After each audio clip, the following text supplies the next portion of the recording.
अस्सलाम वालेकुम, welcome to learning guides by Iqra Umar. मेरे पास काफ़ी स्टैटिस्टिक्स के स्टूडेंट्स की रिक्वेस्ट आ रही थी कि आज उनका मैथ्स का पेपर हुआ है एनुअल, उसके ऑब्जेक्टिव की सोल्यूशन अपलोड कर दिया जाए।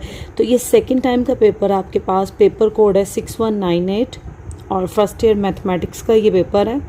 आपके पास ऑब्जेक्टिव थी 20 मार्क्स की। आपने इन 20 मार्क्स के अकॉर्डिंग 20 MCQs थे, उन्हें सॉल्व अप करना था और राइट आंसर को बबल शीट पे फिल करना था।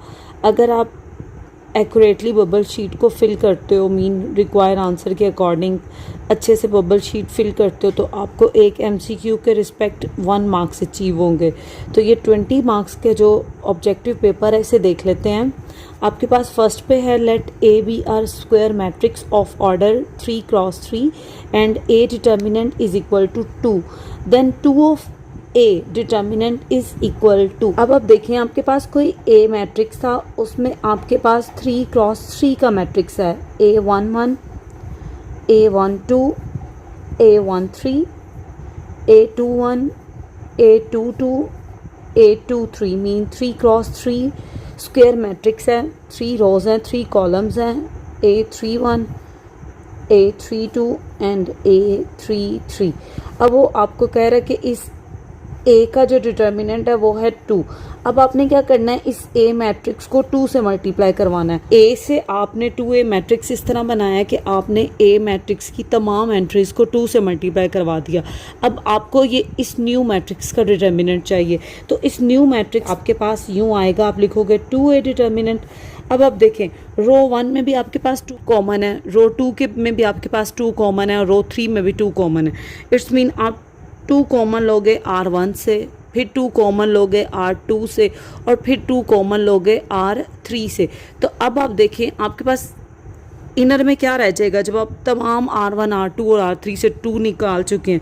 ये आपके पास आ जाएगा A11, A12, A13, A21, A22, A23, A31, A32, A33। तो क्या ये आपके पास A डिटर्मिनेंट नहीं है?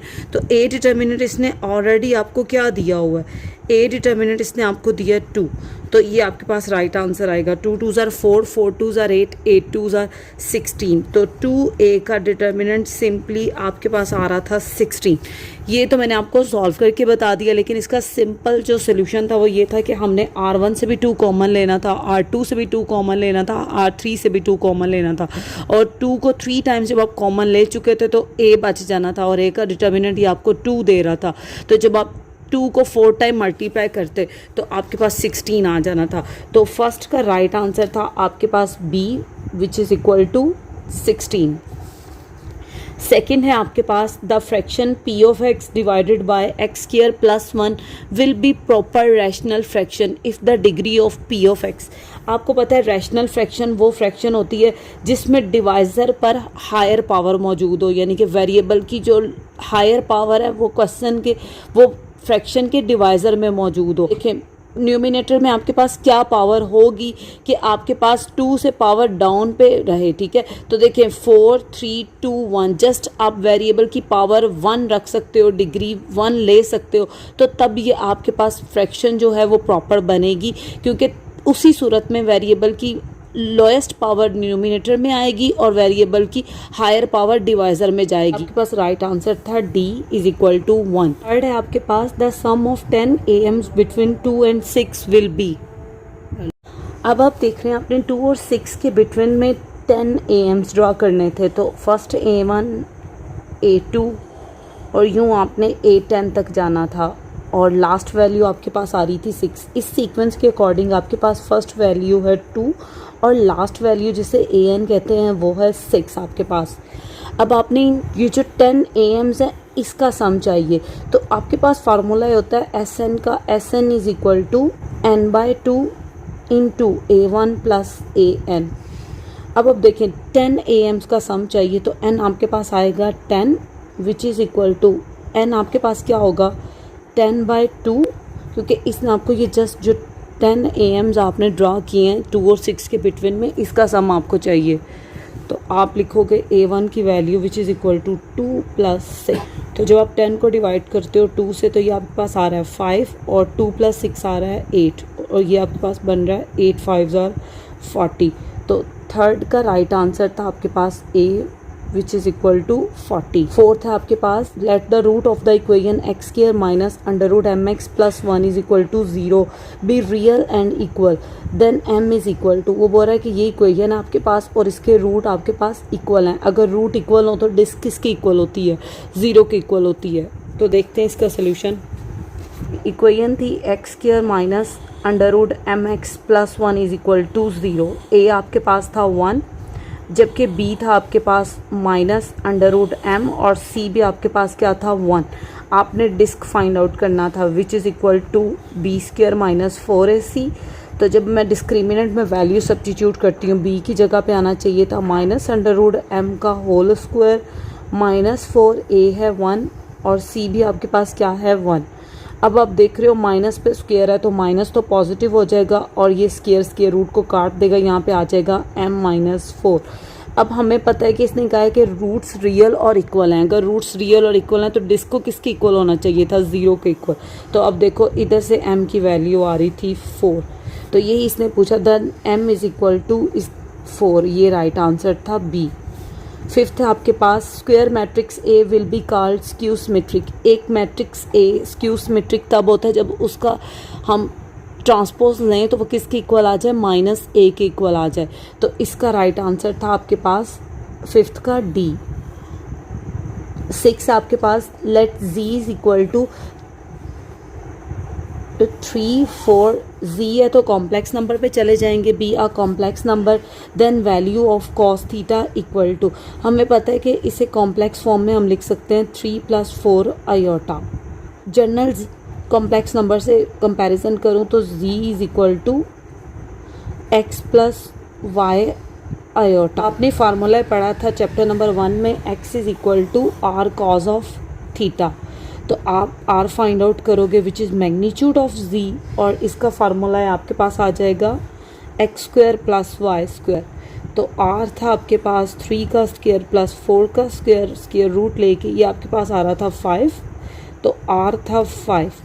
जब आप इसे इसमें सब्स्टिट्यूट करते तो x की जगह पे आपके पास आ जाना था 3, r पे आपके पास आ जाना था 5 कॉज ऑफ थीटा। तो कॉज ऑफ थीटा की फाइनल वैल्यू आपके पास आ रही थी 3/5। आंसर था आपके पास सी।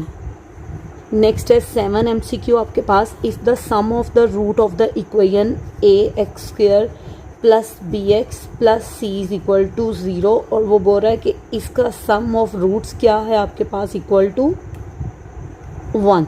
हमें पता है सम ऑफ रूट्स को हम डिफाइन करते हैं अल्फ़ा प्लस बीटा के which is equal to minus b/a equal to 1।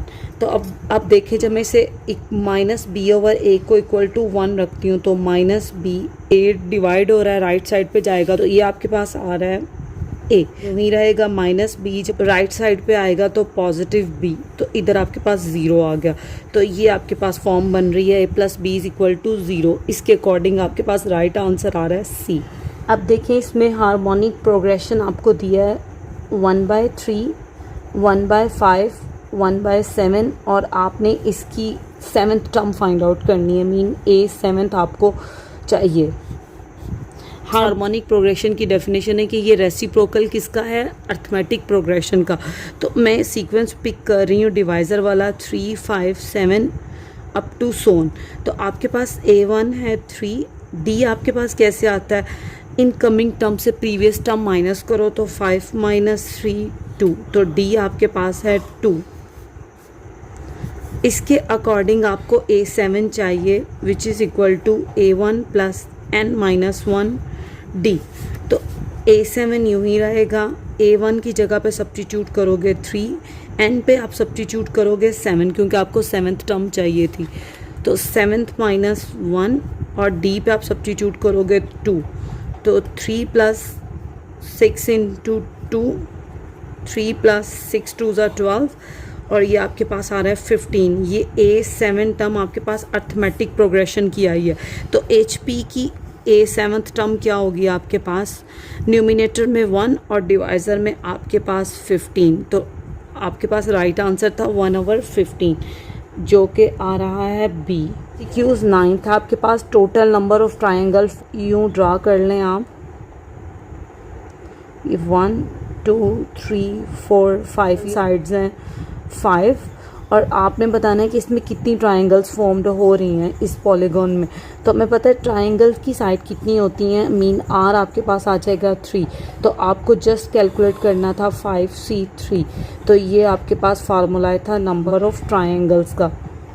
तो 5C3 आपके पास आ रहा है 10, तो इसका राइट आंसर था D 10। If A and B are element of group G then solution of AX is equal to B will be. तो 10th आपके पास किस तरह आ रहा था, आपको इसने दिया था AX is equal to B, आपको सोल्यूशन किस पे चाहिए था, X पे चाहिए था, और A B एलिमेंट थे इस ग्रुप के। तो आपने क्या करना, आपने बोथ साइड पे मल्टीप्लाई करवाना था A इनवर्स से।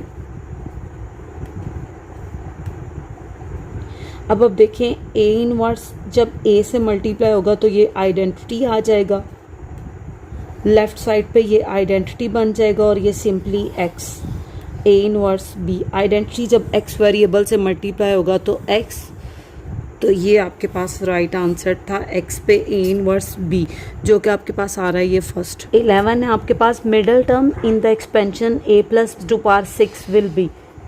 A प्लस B की पावर 6 से आपको इसकी मिडल टर्म बतानी है कि कौन सी होगी। मिडल टर्म का फार्मूला था जब आपके पास n क्या हो, इवन हो, तो फार्मूला था n/2 + 1 TH टर्म।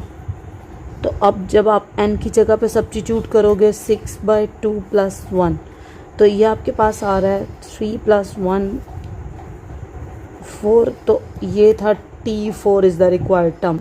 ये C राइट आंसर था आपके पास। 12 है आपके पास, the radius R of inscribe circle is equal to.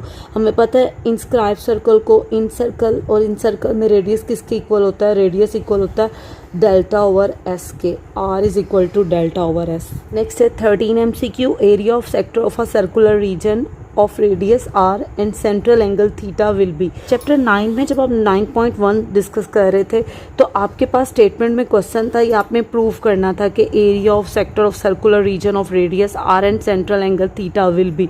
तो ये आपके पास इक्वल आ रहा था 1/2 R² थीटा, तो इसका राइट आंसर था C। 14 है आपके पास, in ABC if delta is equal to 2, delta is equal to 2 mean आपको एरिया ऑफ अ ट्राइंगल दिया है जो कि 2 है, ए दिया आपको 2 और आपको गैमा दिया 30 डिग्री, और आपने वैल्यू फाइंड आउट करनी है बी की। आपने फार्मूला देखा था एक्सरसाइज 12.8 से पहले कि एरिया ऑफ ट्राइंगल किसके इक्वल होता है, ये इक्वल होता है 1/2। जब आपको गैमा दिया तो आपके पास आ जाएगा AB साइन ऑफ गैमा। तो अब आपके पास 1/2 यूं ही ए की जगह पे आपके पास आ जाएगा 2, बी आपने फाइंड आउट करना है, वो यूं ही रहेगा साइन ऐसे ही, और गैमा की वैल्यू आपको क्या दी है 30 डिग्री। और आप देख रहे हो कि एरिया भी इसने प्रोवाइड किया। तो अब देखें न्यूमिनेटर और डिनोमिनेटर पे 2 कैंसिल हो जाएगा, जस्ट यहाँ पे रह जाएगा बी साइन ऑफ 30 डिग्री, तो 2 यूं ही। अब देखें 2 ऐसे ही, बी यूं ही, साइन ऑफ 30 डिग्री किसके इक्वल होता है, ये इक्वल होता है 1/2 के। तो मुझे जस्ट बी चाहिए, बी यहीं रहेगा, 2 डिवाइडर राइट साइड पे जाएगा तो मल्टीप्लाई, तो बी की वैल्यू आपके पास आ रही थी 4, और इसके अकॉर्डिंग राइट आंसर था आपके पास डी। 15 है आपके पास, the probability of getting the ace card from a deck of 52 playing card. Deck of playing card में आपके पास एसेस कितने होते हैं, 4 एसेस होते हैं, तो प्रोबेबिलिटी ऑफ एस कार्ड आपके पास क्या आनी थी, मीन्स जितने एस कार्ड होते हैं ना, 4 एस कार्ड है ना, इसको डिवाइड कर देना था 52 से, तो आपके पास एस कार्ड की प्रोबेबिलिटी आ रही थी 1/13, तो ये राइट आंसर था आपके पास ए। 16 है, cosecant theta is equal to 2 and theta lie between 0 to 2 pi, then its solution is. ये आपके पास 14 चैप्टर में से आया है, इसका सोल्यूशन मैं आपके साथ डिस्कस कर लेती हूँ, अदरवाइज इसका राइट आंसर आपके पास आ रहा है 5π/6 और 5π/6, ये इसका राइट आंसर है। क्योंकि मैं जस्ट इस चैनल पे स्टैटिस्टिक्स को डील कर रही हूँ, मैथमेटिक्स के सिलेबस को भी मैंने स्टार्ट नहीं किया, लेकिन मैं आपके साथ इसका सोल्यूशन डिस्कस करती हूँ। कोसिकेंट थीटा था आपके पास 2, आपने कोसिकेंट के लिए कन्वीनियंट था कि हम इसे साइन कॉस में ड्राइव कर लें, तो कोसिकेंट इक्वल होता है 1/sin थीटा के, ये 2 यूं ही रहेगा। अब आप देखो ये 2 साइन थीटा को जब मैं राइट साइड पे लेके जाऊंगी तो साइन थीटा हो जाएगा और यहाँ पे आ जाएगा 1/2। अब आपका क्वेश्चन ये ड्राइव हुआ, आपने इससे रेफरेंस एंगल फाइंड आउट करना था। रेफरेंस एंगल आपके पास आ जाना था theta which is equal to sine inverse 1/2। तो रेफरेंस एंगल आपके पास आ रहा था 30 डिग्री और इन टर्म ऑफ पाई ये इक्वल होता है π/6। कोसिकेंट थीटा पॉजिटिव था, साइन थीटा भी पॉजिटिव आए बाय। अब आपने डिसाइड करना था sine is positive in first and second quadrant. आपको पता है, अगर आपने ये याद किया होगा ऐड शुगर टू कॉफ़ी, तो साइन पॉजिटिव होता है फर्स्ट और सेकंड क्वाड्रेंट में। तो फर्स्ट क्वाड्रेंट के लिए तो आपके पास सोल्यूशन बन रहा था जस्ट रेफरेंस एंगल, वो आपके पास आ रहा था π/6। और सेकंड क्वाड्रेंट के लिए आपने क्या करना था, सेकंड क्वाड्रेंट के लिए आपने एक्सिस को पिक करना था, मीन 180 डिग्री। इस 180 डिग्री में से आपने अपना रेफरेंस एंगल जो था 30 डिग्री वो माइनस कर देना था, तो ये आपके पास आ रहा था 150 डिग्री। अब क्योंकि क्वेश्चन के आंसर में डिग्री में आंसर नहीं था, आपको पाए में कन्वर्ट करना था, तो आप करोगे 150 मल्टीप्लाई बाय 1 डिग्री, 150 यूँ ही 1 डिग्री पे आ जाना था π/180 डिग्री, 5 π/6। तो 100 सोल्यूशन सेट था आपके पास। एक ये फर्स्ट क्वाड्रेंट के लिए π/6 and the second one is 5 π/6। तो ये आपके पास आंसर था ये। नेक्स्ट है 17, if n is a positive integer then n³ plus n is divisible by. ये आपके पास मॉर्निंग की शिफ्ट में भी यही MCQ आया सेम स्टेटमेंट के साथ। 8.1 में ये प्रूफ था, आपने इसको डिविजिबल बाय 2 के लिए प्रूफ करना था, तो राइट आंसर था बी। 18 है आपके पास, period of tangent 5x। Tangent 5x का आपने पीरियड डिसाइड करना था, तो हमें पता है टेंजेंट 5x है, इसमें इसका पीरियड ऐड करते हैं टेंजेंट का जो कि पाई है। हमें यहाँ पे x का कोफिशिएंट जस्ट 1 लेकर आना है, तो जो नेक्स्ट वैल्यू बनेगी वो पीरियड होना था। तो टेंजेंट यहाँ पे कोफिशिएंट 1 लाने के लिए मुझे डिवाइड करना था 5 से, तो प्लस π/5 ये कटिंग हो जाएगी आपके पास, तो ये आ जाएगा x प्लस π/5। सो पीरियड था आपके पास टेंजेंट 5x का सिंपली π/5 और राइट आंसर आपके पास आ रहा था डी। नेक्स्ट 19 MCQ है आपके पास, आपने सॉल्व करना था sine tangent inverse of -1 equal to. अब देखें, जब मैं ब्रैकेट को सॉल्व करती हूँ टेंजेंट इनवर्स -1, इसे किसी वेरिएबल y के इक्वल लेट करते हैं, तो अब देखें टेंजेंट इनवर्स जब राइट साइड पे जाएगा तो टेंजेंट हो जाएगा, tangent y is equal to -1। अब देखें टेंजेंट की मैं कौन सी वैल्यू रखूँ कि आंसर -1 आए। आपको पता है 45 पे टेंजेंट 1 आंसर देता है, तो इट्स मीन y की वैल्यू आएगी -45 डिग्री। अब जब आप इसे इसमें पुट करते हो साइन यूं ही, ये फुल एक्सप्रेशन y के इक्वल और y की वैल्यू आई है -45 डिग्री। तो अब देखो साइन अपने माइनस को क्या करता है, बाहर निकाल देगा, ये बन जाएगा -45 डिग्री। माइनस यूं ही साइन 45 डिग्री इक्वल होता है 1/√2। तो ये आपके पास था आ रहा था -1/√2। इसके अकॉर्डिंग आपके पास राइट आंसर था सी। लास्ट MCQ था आपके पास 21 minus cos alpha divided by sine alpha is equal to. अब देखें 1 माइनस कॉज अल्फ़ा और साइन अल्फ़ा, इससे सॉल्व करना था आपने। 10 चैप्टर में ये फार्मूला देखा था, 1 minus cos alpha divided by 2 is equal to sine alpha by 2। ये हाफ एंगल आइडेंटिटी पे फार्मूला था, जब मैं बोथ साइड पे स्क्वायर अप्लाई करती हूँ तो ये आ रहा था 1 minus cos alpha by 2 is equal to sine square alpha by 2। अब देखिए 1 माइनस कॉज अल्फ़ा यूँ ही रहेगा, 2 डिवाइड है राइट साइड पे जाएगा तो मल्टीप्लाई हो जाएगा। इससे मैं सब्स्टिट्यूट करती हूँ इधर, तो ये आ रहा था 2 साइन स्क्वायर अल्फ़ा बाय 2। अब सिंपल साइन अल्फ़ा किसके इक्वल है, ये इक्वल होता है 2 sign alpha by 2 cause alpha by 2, 2 से कैंसिल, साइन से कैंसिल। अब आपके पास न्यूमिनेटर में आ रहा है साइन अल्फ़ा बाई 2, डिवाइज़र में आ रहा है cos alpha by 2। Sine divided by cos equal होता है टेंजेंट के, और एंगल सेम था, तो that's why tangent alpha by 2 right answer था। तो ये आपके पास आंसर आ रहा था बी। तो ये था आपके पास एनुअल एग्जामिनेशन 2022 के ऑब्जेक्टिव का सलूशन फर्स्ट ईयर मैथ्स के लिए। इसके साथ आज का हमारा लेक्चर फिनिश होता है। लास्ट पे आप सबसे रिक्वेस्ट है, प्लीज़ चैनल को लाइक और सब्सक्राइब करें, अपने दोस्तों के साथ शेयर करें। अपना ख्याल रखिएगा। अल्लाह हाफ़िज़।